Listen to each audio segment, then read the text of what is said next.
Alright, so as I go along, I'm going to be sort of including some information, I guess, about the games and systems that I'm playing.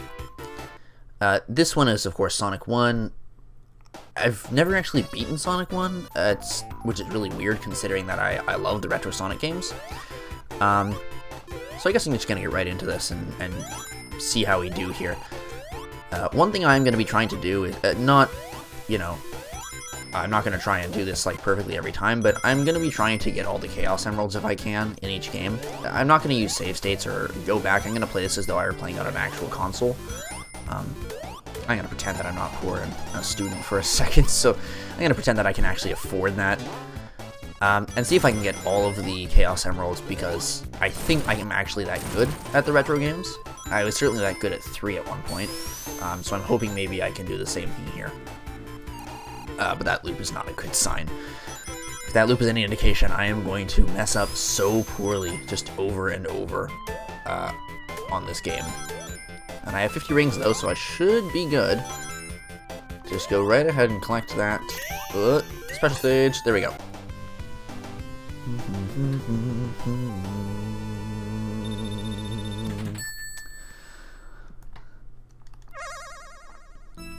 So this is, this actually gives me headaches when I look at it too long, this stage. I'm gonna have to find out now,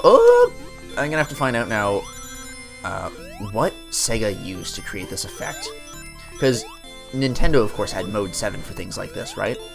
And you'll notice that these objects that are floating around the world, like these diamonds and cubes, the diamonds themselves and the circles and everything, they all stay the same. The same orientation, but the cubes that the walls are made out of don't. So that makes me wonder then, like, is this comparable to Mode 7, or is this like an inferior software? And I think I'm gonna have to look that up for next episode. There we go. I was really just sticking around in there because I like it. So hopefully every stage goes out well. I'm really hoping that I also get a Chaos Emerald in Green Hill 2, because that'll significantly cut down the difficulty of the later stages.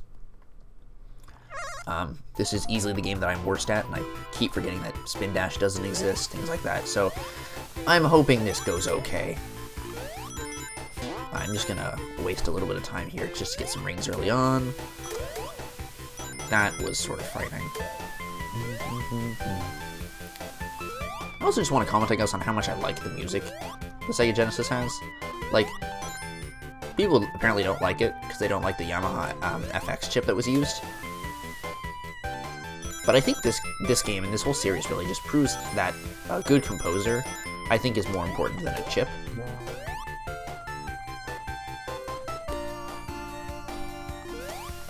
Because, like, would this sound any better with Nintendo's chip? I don't think so. I actually think it would sound worse, just because of the way the music is written, you know? It's written more like an actual, like, pop tune, whereas Nintendo stuff, I think, tends to be written more orchestrally. But, you know, I'm sure someone will be pedantic enough to correct me on that. I certainly wouldn't be if I knew the right answer.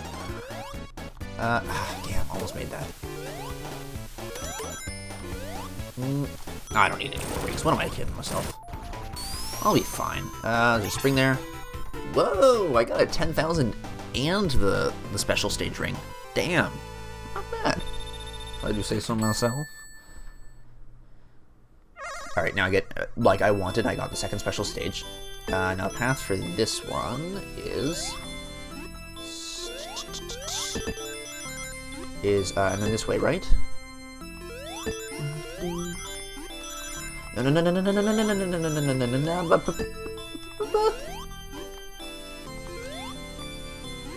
Okay.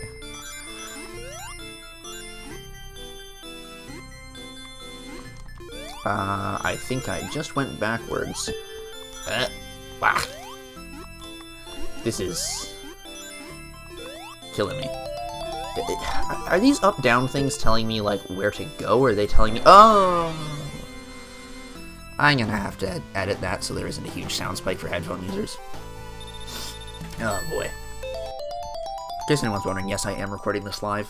Sorry if you're hearing my button presses, or, you know, the audio is really out of sync or something. I'm hoping that doesn't happen. And I hate the beginning of that stage solely because of the spikes in the way. Like, it's an instant death if you go sideways on the spikes, and it's instant death if you don't, and you hit the spikes anyways.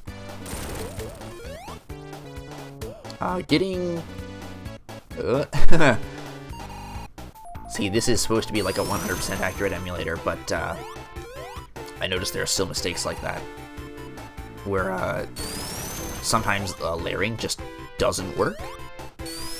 Ooh, let's go. So I wonder if there will ever be such a thing as like truly perfect emulation.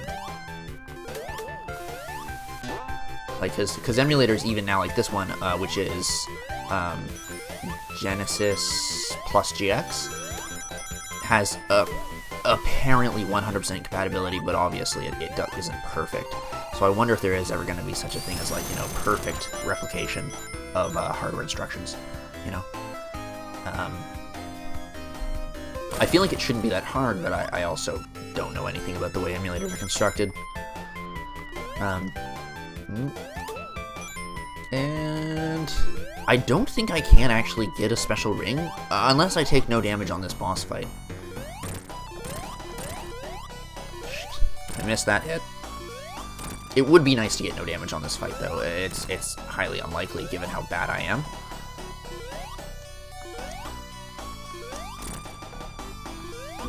Yeah. That was my one safety net. There we go. So I took no damage. Let's see if there's a ring on the other side. I've never actually, I think, not taken damage with or without a shield on that. That shouldn't have been that difficult. And looks like I don't get anything for having 50 rings.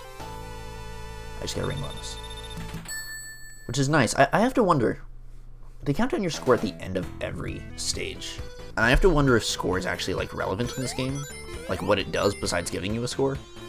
They did that in Mario too, and I never really understood why they had a score when the game wasn't about that. Like for Pac-Man, I get it, you know, but for a game where getting to the end and defeating the boss is your, you know, primary objective, I don't really understand why it's necessary to have a score, you know, unless the game is treating it specially somehow. This game doesn't seem to. Oh well.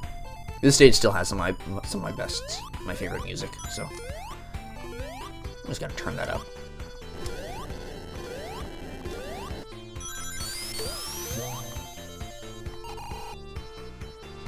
I remember, you know what? I do remember this stage a lot, because this was the only stage I could get to back when I had this on my iPod Nano, 5th generation iPod Nano, and that game. This game is not suited to that interface. Like, these friggin' spikes right here, it's so hard to get moving just to time your jumps properly past them. I remember, like, hating those spikes and those falling ones especially. Like, I could never roll properly. Accelerating was a pain. And on top of that, plus, like, I never owned this game when I was a kid.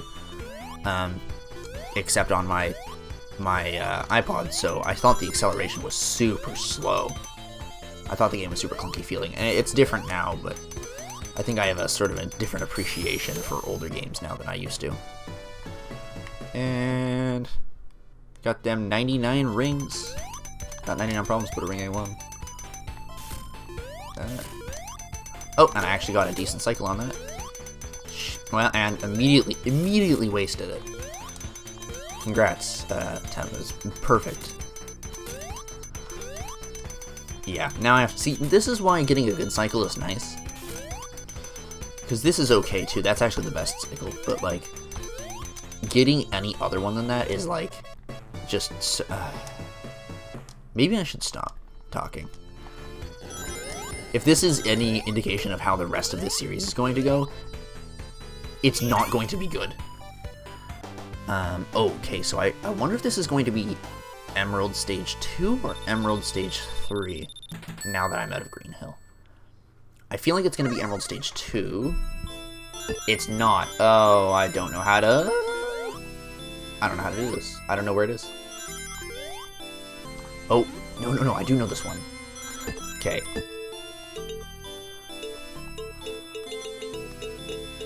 So basically, I just have to survive one full revolution and wait until this comes back around again, which shouldn't be too hard.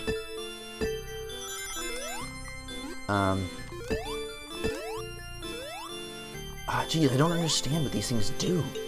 And I should get it on this pass. Nope. Okay, I guess I'm getting on the next one.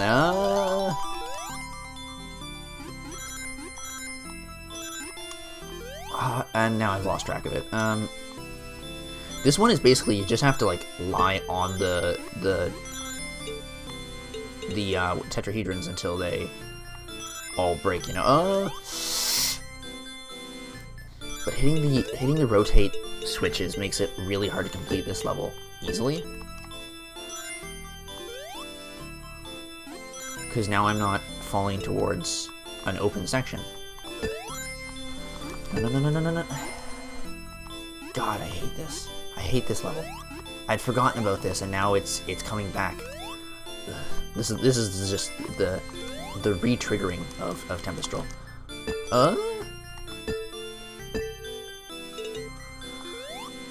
Like if they had a movie called The Triggering, this is what it would be like. Like, this is friggin' awful. It's killing me. It's just memories of when I was in like grade 8, and also sucking at this game. Even then, I have not grown any better at this game, obviously. Come on! There we go. Got it. In the words of a not particularly funny YouTuber, got him. Oh. That's interesting. Every once in a while, I'll just hit the start button to skip something, and I'll be like, oh, whoop, I guess they didn't invent skippable cutscenes at this point. Whoops. Alright, time for my second least favorite level. Those things bounce infinitely, by the way. So if this is what I get for trying to like present interesting facts about this game at the same time as playing it. For like the first time in friggin' 10 years. I get punished for it. I can actually ignore this because I do know something about this level. Almost all of the platform riding cycles I can skip. I can't skip that apparently. I've actually never gotten through that section perfectly before. That was like frame perfect, but by accident. That was neither frame perfect nor on accident. And I'm really hoping I don't get crushed here, because there's something that's gonna fall down, I think. Oh no. See, yeah, now I'm a bit upset, because, like, this, I could skip this. Oh, but I get rings, so it's fine. And there we go. You don't even need a full jump to make that, but they have you ride this thing anyways? I don't really get it. Come on.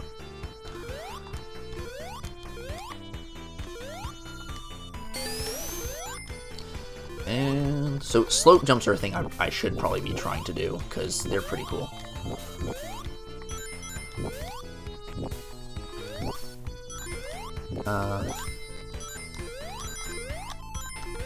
Like, even on those sections right there are slope jumps, which is so bizarre to me that they would, like... I guess this is before they really got the physics worked out perfectly, because even the tiniest little slopes, see how these are angled here, right on here? They're giving me slope boosts, I can feel it. It's really bizarre. Like, the slopes are just way more powerful than they should be in this game. Or than they feel like they should be, you know? And I'm used to the whole weird physics in Sonic games, and being with the parabolic jumps and everything. I'm never gonna get used to to that, either. I'm never gonna get used to being bad, apparently. Ah, darn it. I think you can roll under that, but I keep forgetting.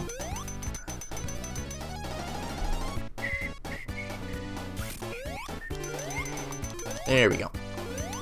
Just skip that, skip that. Okay, mistake. I thought it was gonna last for another, like, 10 frames. And I get nothing, because this is why I was concerned about getting both of those Chaos Emeralds in Green Hill. 1, 2, 3. Because I'm pretty sure I can only whiff 2 stages. And I have now, if I want to get all 8. Because I'm pretty sure there's 5 zones? And then Final Stone, but I doubt I can beat Final Zone and get a Chaos Emerald, because it's the final one, you know? And then this one I can't get one on, because it's the boss. And I didn't need to do that, but alright. I'm pretty sure this entrance actually has something special in it. Yep. Yeah, that was it. That was the special thing. This is where I think the stage where, like, they sort of introduce you to stage hazards. And make you go like, oh yeah, there's gonna be more of these. Nothing out there. That's where they force to teach you, you know, here's how you can roll while moving. It took me ages to figure that out back when I still had this on my iPod. Which, man, I feel sort of dumb now for that. Just saying that out loud is like, oof, I feel a bit dumber. Pretty sure. Oh shit, I'm remembering the wrong one. I gotta go all the way back. So I forgot about this, but if you do this, like the moron that I am, completely forgetting the layout of this level, you not only is there nothing up there, and you can kill yourself, but you despawn this brick, so you have to wait quite possibly the slowest Sonic gameplay since Sonic 06.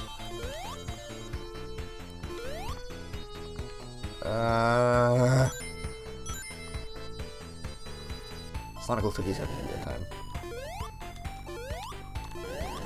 And wow, how did I suck at this game before? This is actually feeling a lot easier. I have some mildly good hopes about this game now. And here's the secret. Can't remember how far this goes. If you walk into the side of those spikes, they hurt you, unlike every other kind of spike in the game.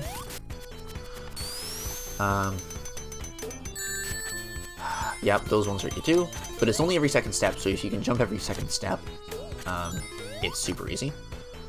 Gotta wait for both these fireballs.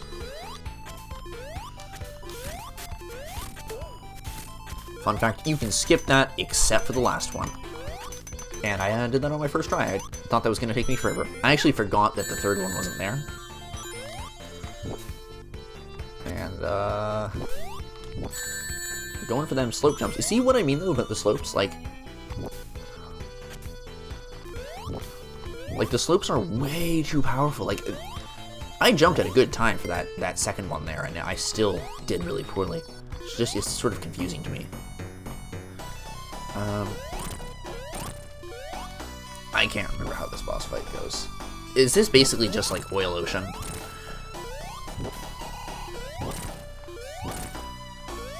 Or like, what's the one in Sonic 2 with the fire? Is it Hilltop Zone? Oh! Good to know I can still die. Let's go. Alright. So that was something. I think I'm going to cut this one off for here right now. And then we'll approach my least favorite stage tomorrow.